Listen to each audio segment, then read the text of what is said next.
ಸಾಕಷ್ಟು ಕಾದಂಬರಿಗಳು ಬರೆದಿದ್ದಾರೆ. ಅವರು 6 ಕೇರದೆ 3 ಕಿಳಿದೇ ಇರುವಂಥ ಸಾಹಿತಿಗಳಲ್ಲಿ ಒಬ್ಬರು. ಇನಾಮ್ದಾರನ ನಾನು ಎಷ್ಟೋ ಪ್ರಶ್ನೆಗಳು ಕೇಳಿದ್ದೀನಿ, ಅದಕ್ಕೆ ಅವರು ಸಮಾಧಾನ ಕೊಟ್ಟಿದ್ದಾರೆ. ಮೇಷ್ಟ್ರ ಥರ ನೀವು ಕೇಳಿದ ಪ್ರಶ್ನೆಗೆ ಇದು ಉತ್ತರ ಅನ್ನೋ ಹಾಗೆ ಇದು ಮಾಡಿದ್ದಾರೆ. ಅವರು ನನ್ನ ದೃಷ್ಟಿನಲ್ಲಿ ಇನ್ನೊಂದಷ್ಟು ಕಾಲ ಇದ್ದಿದ್ದರೆ ಅವರಿಗೆ ಕೇಂದ್ರ ಸಾಹಿತ್ಯ ಅಕಾಡೆಮಿ ಅವಾರ್ಡು ಅಥವಾ ಸಾಹಿತ್ಯ ಸಮ್ಮೇಳನ ಅಧ್ಯಕ್ಷತೆ ಇಂಥವೆಲ್ಲ ಇತ್ತು ಅಲ್ಲ, ಏನೇನೋ ಇವೆಯಲ್ಲ ಸಾಹಿತಿಗಳು ಅಂದರೆ ಇವೆಲ್ಲ ಬಂದರೆ ದೊಡ್ಡವರು ಅಂತ.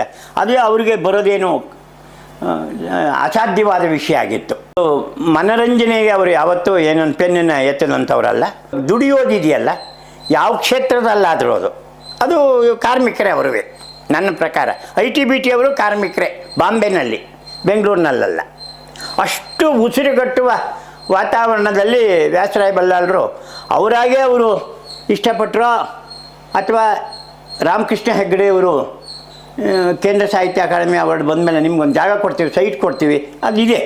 ರಾಜ್ಯ ಪ್ರಶಸ್ತಿ ಬಂದರೆ ಕೇಂದ್ರ ಸಾಹಿತ್ಯ ಅಕಾಡೆಮಿ ಅವಾರ್ಡ್ ಬಂದರೆ ಉಚಿತವಾಗಲ್ಲ. ಅವ್ರು ಯಾವ ಥರ ಕೊಟ್ಟಿದ್ದಾರೋ ನಂಗೆ ಗೊತ್ತಿಲ್ಲ. ನನಗೂ ಅವ್ರಿಗೂ ಹೇಗೆ ಸಂಬಂಧ ಬೆಳೀತು ಅಂತಂದರೆ, ಅವರು ಈ ಪುಸ್ತಕ ಮನೆ ಕುರಿತು ಇತ್ಯಾದಿಗಳ ಕುರಿತು ಪತ್ರಿಕೆಗಳಲ್ಲೆಲ್ಲ ಇಂಗ್ಲೀಷ್ನಲ್ಲಿ ಕನ್ನಡದಲ್ಲಿ ಎಲ್ಲ ಬಂದಾಗ ಸ್ವಲ್ಪ ಒಂದು ಸಲ ನನ್ನ ಪರವಾಗಿ ಅವರು, ಅಯ್ಯೋ ನೀವು ಈ ಸ್ಥಿತಿಲಿ ಇದ್ದೀರಾ, ನಾವು ಏನು ಮಾಡಲಿಕ್ಕೆ ಸಾಧ್ಯ ಆಗ್ತದೆ ಅನ್ನೋ ಹಾಗೆ ಅವರು ಪತ್ರ ಬರೆದದ್ದುಂಟು. ಎಷ್ಟೋ ವರ್ಷ ಆಗೋಯ್ತು, 90ರ ದಶಕದಲ್ಲಿ. ಆ ಗುಂಪು ಏನಿತ್ತಲ್ಲ, ಆ ಗುಂಪಿನಿಂದ ನಾನು ಸ್ವಲ್ಪ ದೂರ ಉಳಿದೆ. ಯಾಕೆ? ಅದು ಈಗ ಉಪಯೋಗ ಇಲ್ಲ, ಅದು ಹೇಳೋ ಉಪಯೋಗ ಇಲ್ಲ. ಅವರಿಗೆ ಯಾಕೆ ಸುಮ್ಮನೆ, ಅದು ಸಂಬಂಧಪಟ್ಟಿದ್ದಲ್ಲ. ನಾನು ಏನಿದ್ರು ಅವ್ರ ಬಗ್ಗೆ ಗೌರವ ಇತ್ತು. ಆಮೇಲೆ ಏನಾಯಿತು ಅಂತಂದರೆ, ನಾವು ಏಣಿ ಥರ ಇಟ್ಕೊಂಬಿಟ್ರು ಅಂತ ಅನ್ನಿಸ್ತು ನನಗೆ. ಅವರಾಗಲಿ ಅಥವಾ ಅವ್ರ ಜೊತೆ ಸೇರಿದವರಾಗಲಿ ನನ್ನ ಒಂದು ಏಣಿ ಥರ ಬೇಕು ಬೇಡ ಅಂದರೆ ಬೇಡ ಅನ್ನೋ ಹಾಗೆ. ಅವರು ಈಚೆಗೆ ಬರೋರಲ್ಲ, ಯಾವ ಸಭೆ ಸಮಾರಂಭದಲ್ಲೂ ಎಲ್ಲಿಯೂ ಭಾಗವಹಿಸುವಂಥ ಸ್ವಭಾವ ಬಲ್ಲಾಳರಿಗೆ ಇರಲಿಲ್ಲ. ಅವ್ರು ಏನಿದ್ರು ಬರವಣಿಗೆ. ಹಾಗಾಗಿ ಬರವಣಿಗೆ ಮಾಡಿದ್ದಾರೆ, ಸಾಕಷ್ಟು ಬರವಣಿಗೆ ಮಾಡಿದ್ದಾರೆ. ಆ ಬರವಣಿಗೆಯ ಚೌಕಟ್ಟು, ಆ ಭಾಷೆ, ಕತೆ, ವಸ್ತು ಇವೆಲ್ಲ ನೋಡಿದ್ರೆ ಅದು ಪ್ರಗತಿಶೀಲದ ಮನೋಭಾವಕ್ಕೆ ಅವರು ಪೂರಕವಾಗಿದ್ದರು. ಯಾವುದೇ ಥರದ ಮೂಢನಂಬಿಕೆಯೋ ಅಥವಾ ಇನ್ಯಾವುದೋ ಒಂದು ಇದಕ್ಕೆ ಅವರು ಕಟ್ಟಿಬಿದ್ದವರು ಅಂತ ವ್ಯಕ್ತಿ ಅಲ್ಲ. ಸರಳ ವ್ಯಕ್ತಿ, ಆದರೆ ತುಂಬ ತನ್ನದೇ ಆದ ಒಂದು ಇದಿತ್ತು ಅವರಿಗೆ ಅಂತ ನನಗೆ ಅನಿಸುತ್ತೆ.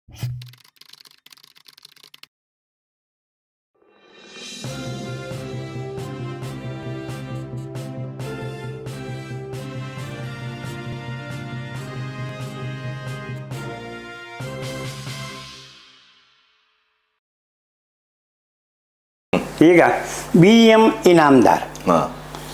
BM ಇನಾಮ್ದಾರು ಅವರು ಇಂಗ್ಲೀಷು ಪ್ರೊಫೆಸರು. ಗೋಕಾಕ್ಗೆ ಶಿಷ್ಯರೋ ಸ್ನೇಹಿತರೋ ಒಟ್ಟಿನಲ್ಲಿ ಭಾಳ ಬೇಕಾದವರು. ಅವರು ಗೋಕಾಕನ ಭಾಳ ಗೌರವಿಸ್ತಾಯಿದ್ರು. ಗೋಕಾಕರು ಕೂಡ ಇನಾಮ್ದಾರನ್ನ ಆ ಮಟ್ಟಕ್ಕೇ ಇದು ಮಾಡ್ತಾಯಿದ್ದವರು. ಆಮೇಲೆ ಅಷ್ಟೇ ಮಟ್ಟಿಗೆ ಇನಾಮ್ದಾರರು ಕಾರಂತರಿಗೆ ಬೇಕಾದವರು. ಶಿವರಾಮ್ ಕಾರಂತ್ ಬೆಂಗಳೂರಿನಲ್ಲಿ VC ಅವರಿಗೆ ಬೇಕಾದವರು. ಸೊ ಈ ಎಲ್ಲ ಕಾರಣಗಳಿಂದ ಅವರು ಕೆಲವು ಕಾರ್ಯಕ್ರಮಗಳಲ್ಲಿ ಬೆಂಗಳೂರಿನಲ್ಲಿ ಭಾಗವಹಿಸಿದಾಗ ನಾವು ಅವ್ರನ್ನ, ನಾನಂತೂ ಹೋಗಿ ಬೇಕಾದಷ್ಟು ಸಲ ನೋಡಿದ್ದೀನಿ, ಮಾತಾಡ್ಸಿದ್ದೀನಿ, ಅವ್ರ ಭಾಷಣನೂ ಕೇಳಿದ್ದೀನಿ. ಆ ಭಾಷಣ ಯಾವ ಕಾರಣಕ್ಕಾಗಿಯೂ ನಮ್ಮ ಮೇಲೆ ಯಾವ ಪರಿಣಾಮವನ್ನು ಬೀರಲಿಲ್ಲ. ಅವ್ರು ಒಳ್ಳೆ ಮೇಷ್ಟಿರ್ಬೋದೇನೋ, ಅವರು ವಿದ್ಯಾರ್ಥಿಗಳು ಸ್ಟೂಡೆಂಟ್ಸ್ ಹೇಳ್ಕೋಬೇಕು, ಅವ್ರೇನು ನಮಗೆ ಇಂಪ್ರೆಸ್ ಮಾಡುವಂಥ ವ್ಯಕ್ತಿತ್ವ. ಆದರೆ ಬರವಣಿಗೆ ಮಾತ್ರ ತುಂಬ ತೂಕವಾದ್ದು. ಅವಳು ಸಾಕಷ್ಟು ಕಾದಂಬರಿಗಳನ್ನು ಬರೆದಿದ್ದಾರೆ. ಆಮೇಲೆ ಬಹಳ ಮುಖ್ಯವಾಗಿ ಪಾಶ್ಚಿಮಾತ್ಯ ಕಾವ್ಯಮೀಮಾಂಸೆ ವಿಮರ್ಶೆಯ ಬಗ್ಗೆ ಇನಾಮ್ದಾರು ತುಂಬ ಕೆಲಸ ಮಾಡಿದ್ದಾರೆ. ಅದು ಭಾಳ ಮುಖ್ಯವಾದ್ದು. ಕನ್ನಡದಲ್ಲಿ ಅವ್ರದ್ದೇ ಆದ ಒಂದು ಇದು ಕ್ಷೇತ್ರ ಅವ್ರದ್ದೇ. ಇನಾಮ್ದಾರು ತಾವಾಗೇ ತಾವು ಮಾಡಿಕೊಂಡ ಒಂದು ದಾರಿನಲ್ಲಿ ತುಂಬ ಬೆಳೆದು ನಿಂತಿದ್ದವರು. ನಾನು ಒಂದು 2-3 ಸಲ ಅವ್ರನ್ನ ಮಾತಾಡಿಸ್ದೆ, ಏನು ಎಂತು ಹೇಗಿದ್ದೀರಿ ಎಲ್ಲಿ ಅಂತ. ಅವರು ಮೊದಲು ಎಲ್ಲಿದ್ದರೂ ಗೊತ್ತಿಲ್ಲ. ಆಮೇಲೆ ಬೆಂಗಳೂರಿಗೆ ಬಂದರು. ಬೆಂಗಳೂರಿಗೆ ಬಂದು ಒಂದು ಮನೆ ತಗೊಂಡ್ರು ಅವರು. ಇಲ್ಲೇ ವಾಸ ಮಾಡಬೇಕು, ಇಲ್ಲೇ ಇರಬೇಕು ಅಂತ. ಅದನ್ನೆಲ್ಲ ನಾನು ಗಮನಿಸಿದ್ದೆ. ಅವ್ರ ಜೊತೆ ಒಂದು ಸಂಬಂಧ ಬೆಳೆದಿತ್ತು. ಆದರೆ ಆ ಕೆಳಗಡೆ ಅವರಿದ್ದು ಮೇಲ್ಗಡೆ ಖಾದ್ರಿ ಶಾಮಣ್ಣ ಅವರು ಬಂದು ಸೇರ್ಕೊಂಬಿಟ್ಟು ಅವರು ಸಂಪಾದಕರಾಗಿದ್ದಾಗ ಇವರಿಗೆ ಚಿತ್ರಹಿಂಸೆ ಕೊಟ್ಬಿಟ್ರು ಮನೆಯಲ್ಲಿ ಇನಾಮ್ದಾರರಿಗೆ. ಓನರ್ ಇವರು, ಅವರು ಬಾಡಿಗೆದಾರರು ಇನಾಮ್ದಾರ್. ಇವರು ಖಾದ್ರಿ ಶಾಮಣ್ಣ ಸಾಕೋಬೇಕು ಅನ್ನೋ ಹಾಗಾಗಿ ಕೊನೆಗೆ ಹಾಮನಾಯಕರನ್ನ ಅಪ್ರೋಚ್ ಮಾಡಿ ಇವರು ಇನಾಮ್ದಾರು ಆ ಮನೆಯೇ ಮಾರ್ಬಿಟ್ಟು ಹೊರಟೋದ್ರು ಮೈಸೂರಿಗೆ. ಹಾಗಾಗಿ ಬೆಂಗಳೂರಿನಲ್ಲಿ ಉಳಿಯೋದು ಮಾನ್ಯ ಖಾದ್ರಿ ಶಾಮಣ್ಣ ಅವರಿಂದ ತಪ್ಪೋಯ್ತು ಅಂತ ನನ್ನ ಎಣಿಕೆ. ಅದು ಒಂದು ಘಟನೆ ಅದು ಅಷ್ಟೇ, ಅದೇನು ಜೀವಮಾನದ ಇದಲ್ಲ. ಅಥವಾ ಶಾಮಣ್ಣವ್ರು ಎಲ್ಲ ಕಡೆನೂ ಹಾಗೆ ಮಾಡ್ತಿದ್ರೋ ಇನ್ನೊಂದು ಮಾಡ್ತಿದ್ರೋ ಗೊತ್ತಿಲ್ಲ ನನಗೂ. ಅವ್ರು ಭಾಳ ಬೇಕಾದವರು ಖಾದ್ರಿಯವರು. ಏನೇ ಇರಲಿ, ಅವರು ಇನಾಮದಾರರು ಭಾಳ ಸೂಕ್ಷ್ಮದ ಸಂವೇದನಾಶೀಲ ವ್ಯಕ್ತಿತ್ವದ ಆ ಮನುಷ್ಯ. ಆಮೇಲೆ ಮೈಸೂರು ಸೇರಿಕೊಂಡ್ರು. ಮೈಸೂರಿನಲ್ಲಿ ಹಾಮಾನಾಯಕರ ಮೂಲಕ ಅವರು ಎಲ್ಲಿರಬೇಕು ಅಲ್ಲಿದ್ದು ಅಲ್ಲಿ ಕಾರ್ಯಕ್ರಮ ಭಾಗವಹಿಸ್ತಾ ಬರವಣಿಗೆ ಮಾಡ್ತಾ ಅವರು ಬಂದರು. ಅವರು ಕಾರಂತರ ಬಗ್ಗೆನೂ ಬರೆದಿದ್ದಾರೆ, ಮಾಸ್ತಿಯವ್ರ ಬಗ್ಗೆ ಬರೆದಿದ್ದಾರೆ. ಮಾಸ್ತಿಯವ್ರ ಬಗ್ಗೆ ಗೌರವ ಇತ್ತು ಅವರಿಗೆ, ಬರೆದಿದ್ದಾರೆ. ಕುವೆಂಪು ಬಗ್ಗೆನೂ ಒಂದು ಪುಸ್ತಕ ಬರೆದ ಹಾಗೆ ಕಾಣಿಸುತ್ತೆ, 2 ಕಾದಂಬರಿಗಳ ಕುರಿತು ಬರೆದ ಹಾಗೆ ನನಗೆ ನೆನಪು ಆ ಪುಸ್ತಕಗಳು. ಅವೆಲ್ಲ ಪಕ್ಕಕ್ಕೆ, ವಿಮರ್ಶೆಗಿಂತ ಹೆಚ್ಚಾಗಿ ಅವ್ರದ್ದೇ ಆದ ಕಾದಂಬರಿಗಳು. ಅವರು ಊರ್ವಶಿ ಅಂತ 3-4 ಸಂಪುಟದ ಕಾದಂಬರಿಯನ್ನು ಒಂದು ಬೃಹತ್ ಸಂಪುಟವಾಗಿ ಅವರು ತಂದಿದ್ದು ಉಂಟದು. ಅದನ್ನು ನಾನು ಓದಿದ್ದೆ. ಇನ್ನೊಂದು ಸ್ವರ್ಗದ ಬಾಗಿಲು ಅಂತನ ಏನೋ ಕಾದಂಬರಿ, ಸಾಕಷ್ಟು ಕಾದಂಬರಿಗಳು ಬರೆದಿದ್ದಾರೆ ಅವರು. 6 3 ಕಿಳಿದೇ ಇರುವಂಥ ಸಾಹಿತಿಗಳಲ್ಲಿ ಒಬ್ಬರು, ಮಧ್ಯ ಇದರಲ್ಲಿದ್ದವರು. ಭಾಳ ಸರಳವಾಗಿದ್ದರು, ದಡೂತಿ ವ್ಯಕ್ತಿ. ಅಂದರೆ ಹೊಟ್ಟೆ ಬೊಜ್ಜ ಬಂದಿದ್ದವರಲ್ಲ, ಆಳೇ ದಡೂತಿ ಆದ ಆಳು, ಎತ್ತರವಾದ ಆ ವ್ಯಕ್ತಿ ಆತ. ಉತ್ತರ ಕರ್ನಾಟಕದವರು ಅಂತ ಕಾಣಿಸುತ್ತೆ. ಸೊ ಇಂಥ ಇನಾಮದಾರನ ನಾನು ಎಷ್ಟೋ ಪ್ರಶ್ನೆಗಳು ಕೇಳಿದ್ದೀನಿ, ಅದಕ್ಕೆ ಅವರು ಸಮಾಧಾನ ಕೊಟ್ಟಿದ್ದಾರೆ. ಮೇಷ್ಟ್ರ ಥರ ನೀವು ಕೇಳಿದ ಪ್ರಶ್ನೆಗೆ ಇದು ಉತ್ತರ ಅನ್ನೋ ಹಾಗೆ ಇದು ಮಾಡಿದ್ದಾರೆ. ಅವರು ನನ್ನ ದೃಷ್ಟಿನಲ್ಲಿ ಇನ್ನೊಂದಷ್ಟು ಕಾಲ ಇದ್ದಿದ್ದರೆ ಅವರಿಗೆ ಕೇಂದ್ರ ಸಾಹಿತ್ಯ ಅಕಾಡೆಮಿ ಅವಾರ್ಡು ಅಥವಾ ಸಾಹಿತ್ಯ ಸಮ್ಮೇಳನ ಅಧ್ಯಕ್ಷತೆ ಇಂಥವೆಲ್ಲ ಇತ್ತು ಅಲ್ಲ, ಏನೇನೋ ಇವೆಯಲ್ಲ ಸಾಹಿತಿಗಳು ಅಂದರೆ ಇವೆಲ್ಲ ಬಂದರೆ ದೊಡ್ಡವರು ಅಂತ. ಅದೇ ಅವರಿಗೆ ಬರೋದೇನು ಅಸಾಧ್ಯವಾದ ವಿಷಯ ಆಗಿತ್ತು. ಯಾಕಂದರೆ ಎಲ್ಲ ದೊಡ್ಡ ದೊಡ್ಡ ಸಂಸ್ಥೆಗಳ ಜೊತೆ, ವಿಶ್ವವಿದ್ಯಾನಿಲಯಗಳ ಜೊತೆ ಅವ್ರ ಸಂಪರ್ಕಗಳನ್ನ ಇಟ್ಕೊಂಡಿದ್ರು. ಅವರು ಯಾರ ಹತ್ರನೂ ಯಾವುದೇ ಇದನ್ನು ಅವ್ರು ಕೆಡಿಸ್ಕೊಂಡಿರಲಿಲ್ಲ. ಸ್ನೇಹ, ವಿಶ್ವಾಸ ಎಲ್ಲ. ವಿಪರೀತ ಅವರಿಗೆ ಗೋಕಾಕರ ಮೇಲೆ ಗೌರವ. ಗೋಕಾಕರು ಇವ್ರನ್ನ ಭಾಳ ಇದು ಮಾಡ್ತಾಯಿದ್ರು, ಪ್ರವೋಕ್ ಮಾಡ್ತಾಯಿದ್ರು, ಮೇಲಕ್ಕೆ ತರ್ತಾಯಿದ್ರು. ಸೊ ಆ ಕಾರಣಕ್ಕಾಗಿ ಅವರು ಬೆಂಗಳೂರಿನಲ್ಲಿ ಇದ್ದಿದ್ರೆ ಚೆನ್ನಾಗಿತ್ತು ಇನಾಮದಾರ. ಕೊನೆಗೆ ಮೈಸೂರಿನಲ್ಲಿ ಹೋದರು, ಅಲ್ಲಿ ಎಷ್ಟು ಕಾಲ ಇದ್ರೋ ಗೊತ್ತಿಲ್ಲ, ತೀರು ಹೋಗ್ಬಿಟ್ರು ಅಷ್ಟು. ಇಷ್ಟನ್ನು ನಾನು ಹೇಳ್ಬೋದು. ಯಾರ ಪರನೂ ಇಲ್ಲ, ಯಾರ ವಿರೋಧನೂ ಇಲ್ಲ. ಆದರೆ ಅವರ ಬರವಣಿಗೆ ಎಲ್ಲ ಪ್ರಗತಿಶೀಲ ಗುಣದಿಂದ ತುಂಬಿದೆ ಅಂತ ನನ್ನ ಭಾವನೆ. ಅದು ಏನೋ ಒಂದು ಮನರಂಜನೆಗೆ ಅವರು ಯಾವತ್ತೂ ಏನೊಂದು ಪೆನ್ನನ್ನು ಎತ್ತದಂಥವ್ರಲ್ಲ. ಅಥವಾ ಆಮೇಲೆ ಅವರ ನಂತರದ ಎಷ್ಟೋ ಜನ ಏನು ಮಾಡಲೇಬೇಕು, ಮಾಡ್ತಾಯಿದ್ದೀವಿ ಅನ್ನುವಂಥ ವ್ಯಕ್ತಿನೂ ಇನಾಮದಾರರಲ್ಲ. ಏನು ಮಾಡಬೇಕು ಮನಸ್ಸಿಟ್ಟೇ ಮಾಡ್ತಾಯಿದ್ರು. ಏನು ಕೊಡಬೇಕು ಈ ನಾಡಿಗೆ, ಭಾಷೆಗೆ, ಸಂಸ್ಕೃತಿಗೆ, ಅದನ್ನು ಇನಾಮದಾರ ಕೊಟ್ಟಿದ್ದಾರೆ ಅಂತ ಅವ್ರದ್ದೇ ಆದ ಒಂದು ಸ್ಥಾನಮಾನ ಅವರಿಗೆ ಇದೆ ಅನ್ನೋದು ನನ್ನ ಭಾವನೆ. ಇಷ್ಟು ನಾನು ಇನಾಮದಾರರ ಬಗ್ಗೆ ಹೇಳೋಕ್ಕೆ ಸಿದ್ಧಪಡ್ತೀನಿ. ಸೊ ಈಗ ವ್ಯಾಸರಾಯ ಬಲ್ಲಾಳರು. ವ್ಯಾಸರಾಯ ಬಲ್ಲಾಳರು ಅವರು ಸಾಕಷ್ಟು ಹೇಮಂತಗಾನ, ಆಮೇಲೆ ಅನುರಕ್ತೆ, ಈ ಥರ ಕಾದಂಬರಿಗಳನ್ನ ಬರೆದಿದ್ದಾರೆ. ಅದೆಲ್ಲ ಪ್ರಗತಿಶೀಲ ಇದರಲ್ಲಿ ಬರುತ್ತಲ್ಲ, ಆ ಸೇರುತ್ತೆ, ಸಾಹಿತ್ಯಕ್ಕೆ ಸೇರುತ್ತೆ. ಆಮೇಲೆ ಬಂಡಾಯ ಅಂತ ಬರೆದ್ರು ಕಾದಂಬರಿನ ಅವರು.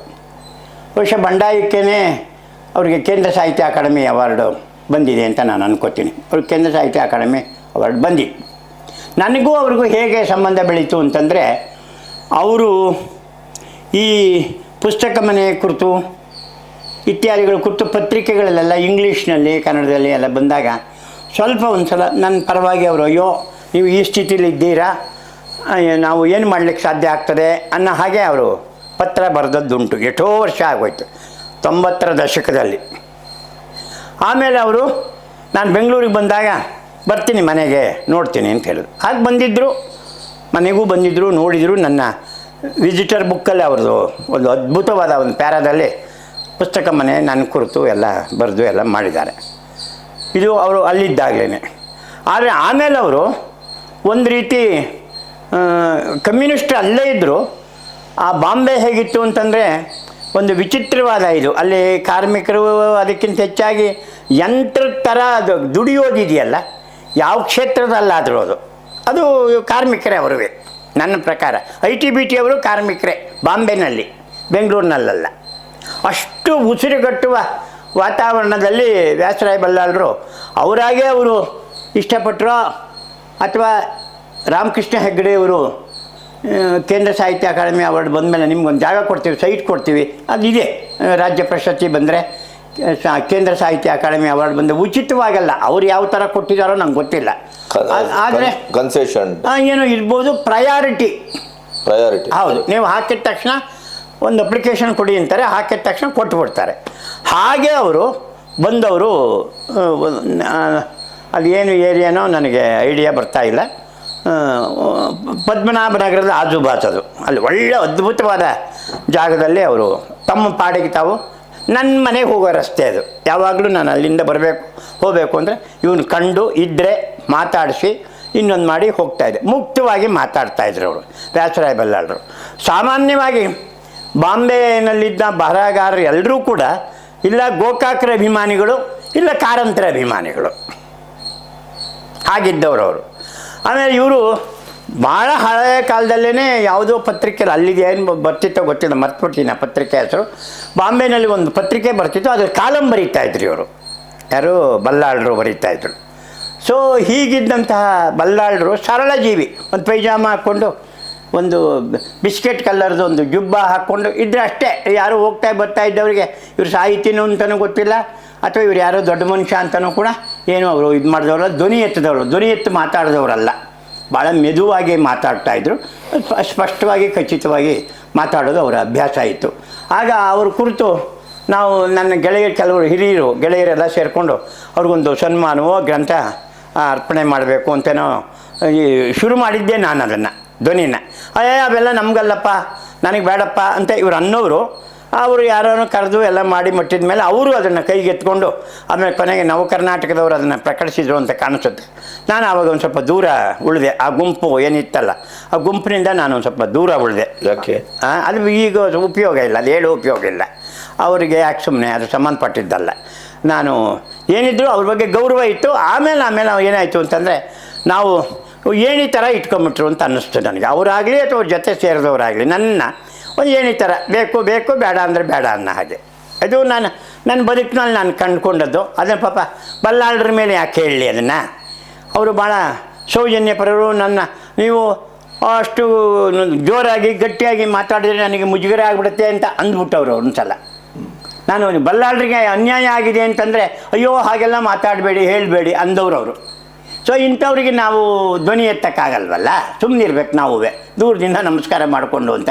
ಅವ್ರ ಮನೆಯವರು ನನ್ನನ್ನು ಭಾಳ ಇಷ್ಟಪಡ್ತಾಯಿದ್ರು. ಅದಕ್ಕೆ ನಂಬಿಕೆ ಹೇಳೋದಕ್ಕಿಂತ ಹೆಚ್ಚಾಗಿ ಅಲ್ಲೊಂದು ಕಮಿಟಿಯಲ್ಲೋ ಅಥವಾ ಮೀಟಿಂಗೋ ಆಗ್ತಾ ಇದ್ದಾಗ ನಿಜಾರ್ ಅಹಮದ್ ಬಂದಿದ್ದರು ಅವ್ರ ಮನೆಗೆ. ಆ ಮನೆಗೆ ಯಾವುದಕ್ಕೋ ಅದೇ ವಿಶ್ ಮಾಡೋಕ್ಕೋ ಅದೇನೋ ಮಾತಾಡಲಿಕ್ಕೆ ಅಂತ. ಅವ್ರು ನೋಡಿ ಒಳಗಡೆಗೆ ಬರಲಿಲ್ಲ. ಅಲ್ಲಿ ಬೆಲ್ ಮಾಡಿದ್ರು ಅಥವಾ ಮನೆಯವ್ರಿಗೆ ಹೇಳಿದ್ರು ಏನು ಅಂತ. ಅವ್ರು ಇರೋವರೆಗೂ ನಾನು ಬರೋದಿಲ್ಲ, ಆ ಗುಂಪಿರೋವ್ರಿಗೂ ನಾನು ಬರೋದಿಲ್ಲ ಅಂತ ಇವರು ನಿಜಾರ್ ಅಹಮದ್ದು ಹೊರಗಡೆ ಇದ್ದರು. ಅದು ನನಗೆ ಗೊತ್ತಾಯ್ತದು. ಹಾಗೆ ಬಲ್ಲಾಳರಿಗೆ ಯಾರೇ ಬೇಕಾಗಿದ್ದರೂ ಇನ್ನೊಂದು ವಲಯಕ್ಕೆ ಅದು ಬೇಕಾಗಿಲ್ಲ. ಅದು ಇದೇನೋ ಬೆಂಗಳೂರಿನ ವಾತಾವರಣವೇ ನನಗೆ ಅರ್ಥ ಆಗಲ್ವಲ್ಲ ಅನ್ನೋರವರು. ಈ ಥರ ಇದೆಯಲ್ಲ ಸಾಹಿತ್ಯಗಳಲ್ಲಿ, ಪತ್ರಕರ್ತರಲ್ಲಿ, ಬುದ್ಧಿಜೀವಿಗಳಲ್ಲಿ ಅಂತ ಅವ್ರು ಅಂತ ಇದ್ರು. ಒಬ್ಬರನ್ನು ಕಂಡ್ರೆ ಒಬ್ರಿಗೆ ಆಗೋದಿಲ್ಲ. ಅದೇ ಹಾಗೆ ಅದು ಹೇಳೋಕ್ಕೆ ಸಾಧ್ಯ ಇರಲಿಲ್ಲ ಅದು. ಸೊ ಅದರಿಂದ ನಿಜಾರ್ ಅಹಮದ್ದು ಹಾಗಿದ್ದರು, ನಾನು ಹಾಗಿದ್ದೆ, ಈ ಎಲ್ಲರೂ ಇದ್ದರು, ವೆಂಕಟಸುಬ್ಬಯ್ಯನವರು ಅವ್ರ ಜೊತೆ ಚೆನ್ನಾಗಿದ್ದರು. ಹೀಗೆ ಇತ್ಯಾದಿ ಇತ್ಯಾದಿ ಇತ್ಯಾದಿ ಏನೇ ಇದ್ದರೂ ಕಾರ್ಯಕ್ರಮ ಆಯಿತು, ಸಮಾರಂಭವೂ ಆಯಿತು, ಬಿಡುಗಡೆಯೂ ಆಯಿತು, ಏನೇ ಎಲ್ಲವೂ ಅದು ಆಯಿತು. ಅವರು ಒಂದು ಸ್ವಲ್ಪ ಸಮಾಧಾನ ತಂದು ಕೊಟ್ಟಿರ್ಬೋದು, ಏನೋ ಹೋಗಲಿ ಬೆಂಗಳೂರು ಬಂದಿದ್ದಕ್ಕೆ. ಅದು ಯಾವ ರೀತಿ ಇತ್ತು ಕಾರ್ಯಕ್ರಮ? ಏನಿಲ್ಲ, ಅದೇ ಮಾಮೂಲಿ ಸನ್ಮಾನ. ಬಲ್ಲಾಳರು ಒಂದು ದೊಡ್ಡ ಮಟ್ಟದ್ದಾಯ್ತಾ? ದೊಡ್ಡ ಮಟ್ಟದ್ದು. ಎಲ್ಲಿ ಬಹುಶಃ ಅಲ್ಲಿ ಸ್ಥಳನೂ ನನಗೆ ಗೊತ್ತಿಲ್ಲ, ನಾನು ಹೋಗಲೇ ಇಲ್ವಲ್ಲ. ಸೊ ಅದರಿಂದ ಅದು ಆಯಿತು. ನಾನು ಎತ್ತಿದ ಧ್ವನಿ ನಾನು ಅಭಿನಂದನೆ ಮಾಡಬೇಕು, ಅಭಿನಂದನಾ ಸಮಾರಂಭ ಅದು ಆಯಿತು ಅಂತ ಎಣಿಸಿ. ಯಾಕಂದರೆ ಅದು ಬೆಳೀತಾ ದೊಡ್ಡದಾಗ್ಬಿಡ್ತು ನೋಡಿ. ಅದು ನಾನು ಅಂದಿದ್ದ ಅನಿಸಿಕೆ ಅಭಿಪ್ರಾಯ ಅದು ಇನ್ನೂ 4-6 ಜನಕ್ಕೆ ಮುಟ್ಟಿ ಅವರೆಲ್ಲ ಸೇರಿಕೊಂಡು ಅದು ದೊಡ್ಡದಾಗೋಯ್ತು ಕ್ಯಾನ್ವಾಸು. ಅದು ಬಲ್ಲಾಳರು ಏನೂ ಮಾಡೋಕ್ಕಾಗಲಿಲ್ಲ. ಈಗ ಚದುರಂಗರ ಥರ ಅಲ್ಲ ಬಲ್ಲಾಳರು, ಒಂಥರ ತನ್ನದೇ ಆದ ಆಯಿತು. ಅವ್ರು ಶೇರ್ ಮಾಡ್ತಾಯಿದ್ರೆ ಮಾಡ್ಕೊಳ್ಳಿ. ಚದುರಂಗರ ಅದೇ ಜಾಗದಲ್ಲಿ ಚದುರಂಗರು ಇದ್ದಿದ್ರೆ ಹರಿಹರ ಪ್ರಿಯ ಇಲ್ಲದೆ ಇದ್ದರೆ ನಾನು ಒಪ್ಪೋದಿಲ್ಲ ಅನ್ನೋ ಅಂಥವ್ರು ಅವರು. ಅದು ಮೈಸೂರಿನ ಕೂಡ ಇದು ಬಾಂಬೆ ಗುಣ. ಇದು ಅವರು ಏನೋ ಒಂದು ಆಗಲಿ ಹಾಗೆ ಅಷ್ಟೆ. ಆಮೇಲೂ ನಾನು ಚೆನ್ನಾಗಿದ್ದೆ. ಅದ್ರ ಬಗ್ಗೆ ನಾನೇನು ಅವ್ರ ಜೊತೆ ಯಾಕೆ ಬರಲಿಲ್ಲ ಅಂತನೋ ಅಥವಾ ನೀನೇನು ಪಾತ್ರ ವಹಿಸ್ಲಿಲ್ವಲ್ಲ ಅಂತ ಅವರು ಏನು ಕೇಳಲಿಲ್ಲ. ನಾನು ಅದ್ರ ಬಗ್ಗೆ ಇದು ಮಾಡಲಿಲ್ಲ. ಅವ್ರ ಬಗ್ಗೆ ಸಿಟ್ಟೂ ಇಲ್ಲ. ಬೇಕಾಷ್ಟು ಪತ್ರಗಳು ಬರೆದಿದ್ದಾರೆ ನನ್ನ ಬಗ್ಗೆ, ಅಥವಾ ಬರೆದಿದ್ದಾರೆ ನನ್ನ ಬಗ್ಗೆನೇ ಬರೆದಿದ್ದಾರೆ. ಅವೆಲ್ಲ ಇಟ್ಟಿದ್ದೀನಿ. ಅದೆಲ್ಲ ಮುಂದೆ ಪತ್ರ ಸಂಕಲನವನ್ನೇ ತರಬೇಕು ಅಂದ್ಕೊಂಡಿದ್ದೀನಿ ನಾನು. ನನ್ನ ಮನೆಯಲ್ಲಿ ಒಂದು 25 ಬಾಕ್ಸಲ್ಲಿ ಇವರೆಲ್ಲ ಬರೆದಿರೋ ಪತ್ರಗಳಿವೆ. ಅದು ಇದೆ. ಪುಸ್ತಕ ಮನೆಗೆ ಬಂದು ಹೋದವರೆಲ್ಲ ಬರೆದಿದ್ದಾರಲ್ಲ, ಸಂದರ್ಶಕರ ಮಾತುಗಳೆಲ್ಲ ಇವೆಲ್ಲ, ಅದನ್ನೂ ಮಾಡಬೇಕು ಅಂತಿದ್ದೀನಿ. ಅದರಲ್ಲಿ ವ್ಯಾಸರಾಯ ಬಲ್ಲಾಳರದು ಇದೆ. ಈ ಥರ ಅದು ಮುಂದಿನ ಯೋಜನೆಗೆ ಹೇಳ್ಕೊತಾರೆ, ಅದಷ್ಟೇನೆ. ಅದು ಇರಲಿ. ಪ್ರಗತಿಶೀಲ ಪಂಥದಲ್ಲಿ ವ್ಯಾಸರಾಯ ಬಲ್ಲಾಳರ ಸ್ಥಾನ ಏನು? ಪ್ರಗತಿಶೀಲ ಇದರಲ್ಲಿ ಏನು ಅಂತಂದರೆ, ತಮ್ಮ ಪಾಡಿಗೆ ತಾವಿದ್ದು ಬರವಣಿಗೆ ಮಾಡಿದವರೇ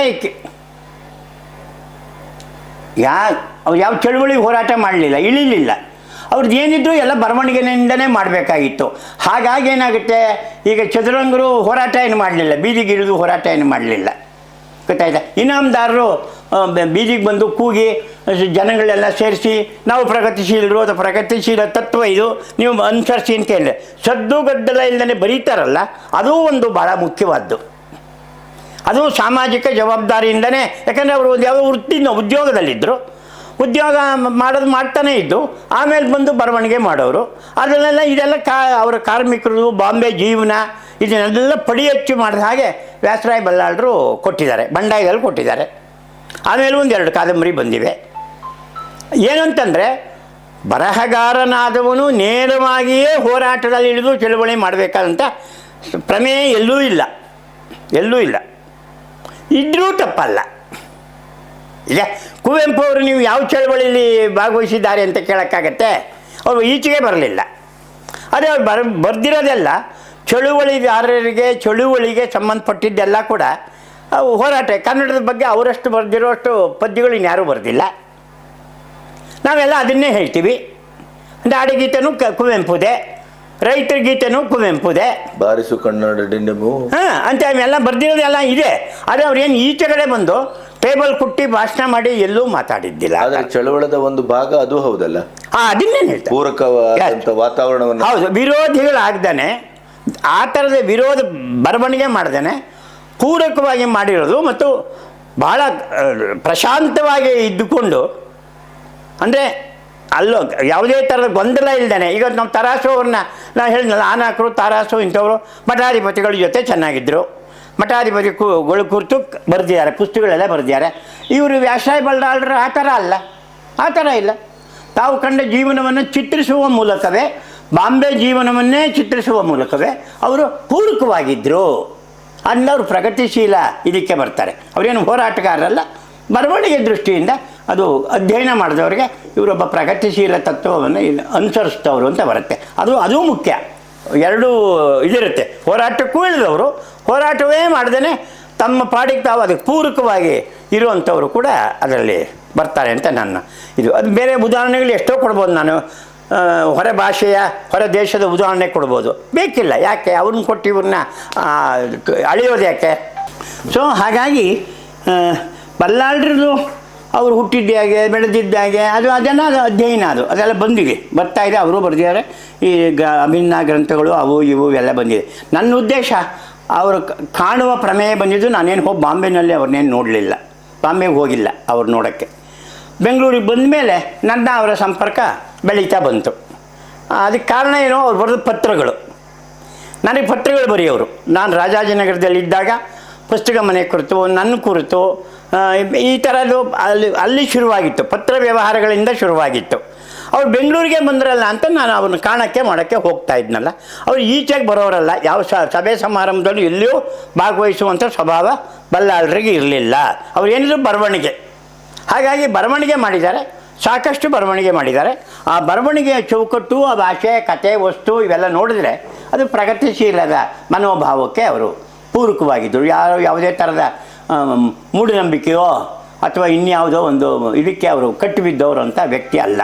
ಸರಳ ವ್ಯಕ್ತಿ, ಆದರೆ ತುಂಬ ತನ್ನದೇ ಆದ ಒಂದು ಇದಿತ್ತು ಅವರಿಗೆ ಅಂತ ನನಗೆ ಅನಿಸುತ್ತೆ.